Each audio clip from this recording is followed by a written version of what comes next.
Good morning, Jim Whitehead, All Power Group and Phoenix Animal. I'm here today with Phoenix Animal. Anyway, we're going to talk today about the animals that are all around Mount Everest. It is acknowledged that at the very highest, there really are not animals, and human beings try to get up there, God bless them. And I give them credit, and I know sometimes they don't make it, and I neither not making it up to the top of the mountain or, unfortunately, succumbing to the harsh conditions on the mountain itself. Okay, Mount Everest is the tallest peak in the world. It might seem like an inhospitable place for wildlife due to extreme altitude, harsh weather conditions, and lack of vegetation. However, the area surrounding Mount Everest, especially in lower elevations, is home to a surprising variety of wildlife. The region is part of the Sagarmatha National Park, a UNESCO World Heritage Site that supports diverse ecosystems. It's pretty cool. I personally would not want to climb a mountain, but I love looking at them, and I love hiking, but certainly this is way beyond hiking. The first animals are going to be wildlife at lower elevations. That's below 4,500 meters, and here we go with that metric. And the whole world except the United States, and I think one other, they do not use the metric system. At these altitudes, the environment supports a range of animals, particularly in the alpine forests and meadows. Some of the notable species include, first one is the snow leopard. Oh, do you love these animals? You'd love to give them a big hug, but they might not be happy with that. They might give you a bad hug back. But anyway, the snow leopard, a rare and elusive predator. Snow leopards roam the high mountain ranges in search of prey like blue sheep and Himalayan tahr. They are rarely seen by humans. I don't blame them. I really don't blame them. Okay, moving on. We had the next one is the red panda. And I didn't actually know this was an animal and that it was in the Mount Everest area. They are found in lower forests. Red pandas are arboreal creatures with distinctive reddish-brown fur and bushy tails. They are shy and primarily feed on bamboo. So, yeah, I mean, as you would expect, they have to be at an altitude where bamboo grows. So, the next animal, the Himalayan tahr, a type of wild goat. The Himalayan tahr can be found on rocky cliffs and steep terrains. They are known for their thick reddish-brown coats that help them survive the cold. And you know, talking about cold, and, you know, as much as people want to argue about global warming, but our weather has changed, or is changing. Just witness our hurricane season. We typically, and I'm a generator company besides an animal guy, but just as a quick aside, the hurricane season, and I've done this for over 20 years, I wouldn't have to worry technically about a hurricane until August 15th and after. And, you know, the peak of the season would be middle of September, yada, yada, yada. This year, we had almost nothing until literally, we had some early thing, but from the major storms, they were in October. So, you can't sit there and go, well, the season is the way the season was. The next animal to talk about is the musk deer. These small deer are known for their distinctive fangs used during mating fights and are found in forested areas. Musk deer are often hunted for their musk glands, which are used in traditional medicine. I kind of have a problem with that. In today's AI world, they can synthesize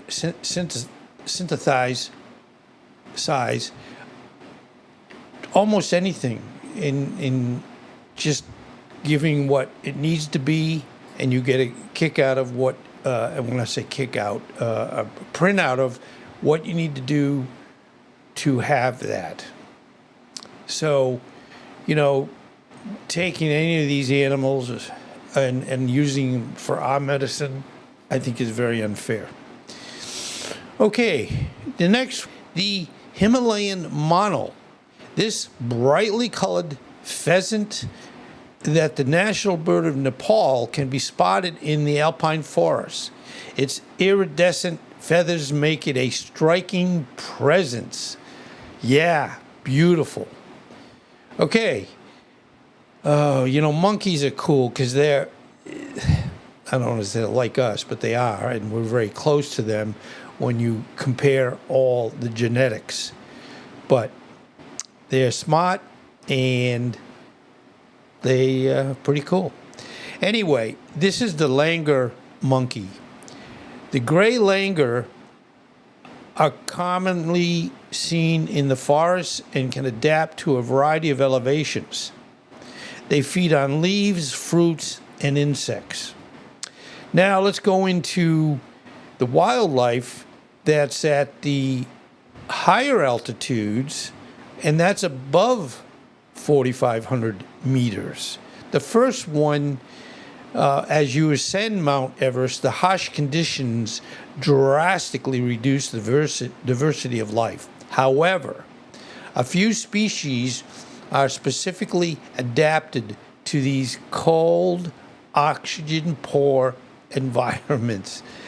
And I know we get into, these didn't spontaneously just arrive, you might say. So you have to really try to look at how did these animals get there and how did they have it where those that live below 4,500 feet can only live in that area because of, the things that are much more harsh above 4,500 meters. I think I said feet. That's my problem. But anyway, they, and this is the barrel, also known as a blue sheep. These hardy animals can be found grazing on the rocky slopes of Everest. Their agility and ability to live at high altitudes make them a key prey species for snow leopards. Feel bad about that. I don't want any animal to get another animal, but I know that's the way it goes. Okay, the next animal is, and this guy can hide, which is pretty darn cool, is the Himalayan pika, P-I-K-A, a small mammal resembling a rabbit. Looks more like a mouse, but the pika survives in the rocky crevices at high altitudes. So they can hide, which is good. Even though they're small, they are well adapted to cold environments. God bless them. Okay, next we have the mountain ravens. Even at extreme altitudes, birds like ravens, and I didn't put this one in, but snowcocks, are able to find food and survive. They are often seen scavenging around base camps. And I don't blame them because, if you've read anything about Everest, and, they have Camp 1, Camp 2, and we keep going up because there's no way that somebody can go from the low altitudes all the way to the top of Everest, especially, when you're going to have bad weather. Now, the one, I don't have it in this, but the one human being I want to send a tribute to, and that's Serpers. The Serpers, God bless them, they carry when, somebody, wherever from all around the world, they come to climb Mount Everest. They carry everything. They make the camps, and yes, they need a job like we all do. And yes, they certainly, it's like with anything. If you keep doing the same thing over and over again, you probably get pretty good at it. So the Serpers, they're pretty good. So, unfortunately, what happens, I don't know why, I always have an itchy nose. Please excuse me.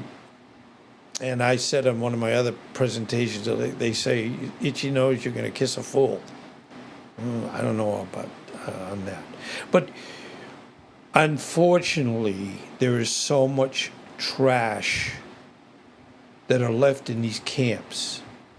Because, they go up, go to one camp, and they, stay overnight, let's say, and they have to eat, and they open up cans, and when they get up to higher altitudes, they use oxygen, which they end up just using it and leaving the tank when it's empty.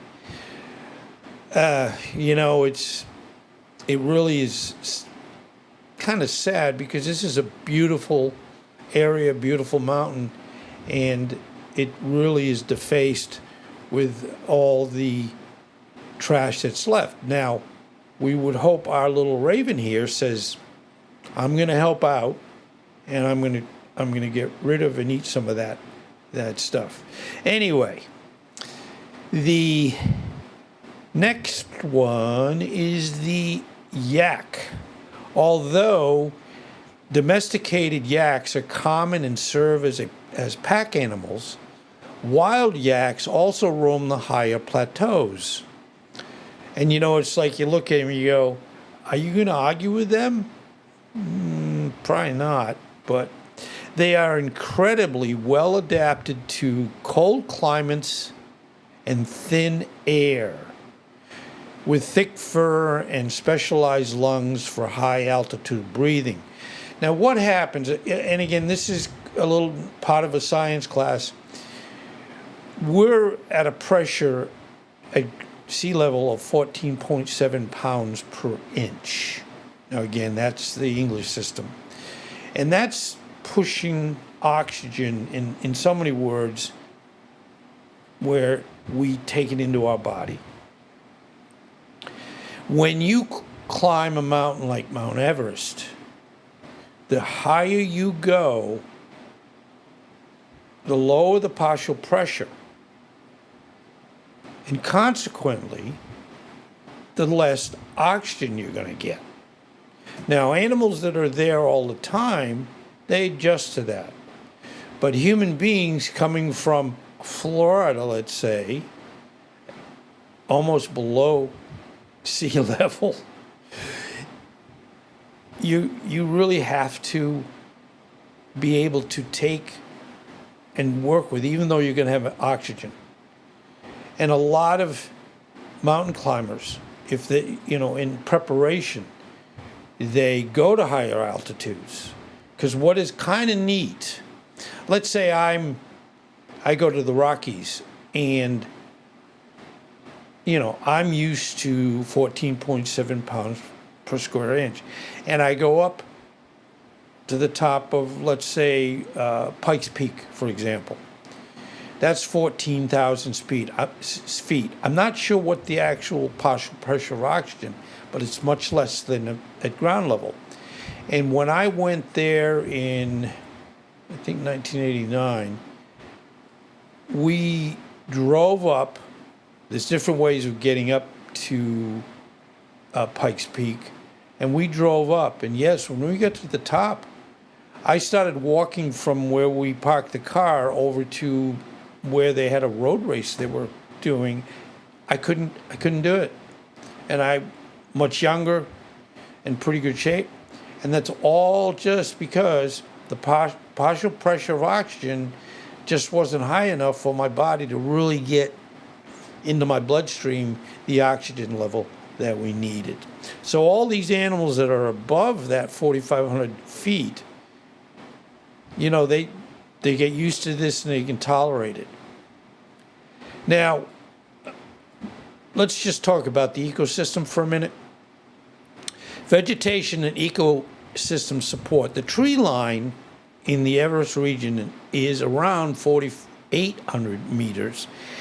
And above this, only hardy shrubs, mosses, and lichens can survive. These plants provide food for the herbivores that live in the area. Lower down, rhododendron forests offer shelter and food for many animal species.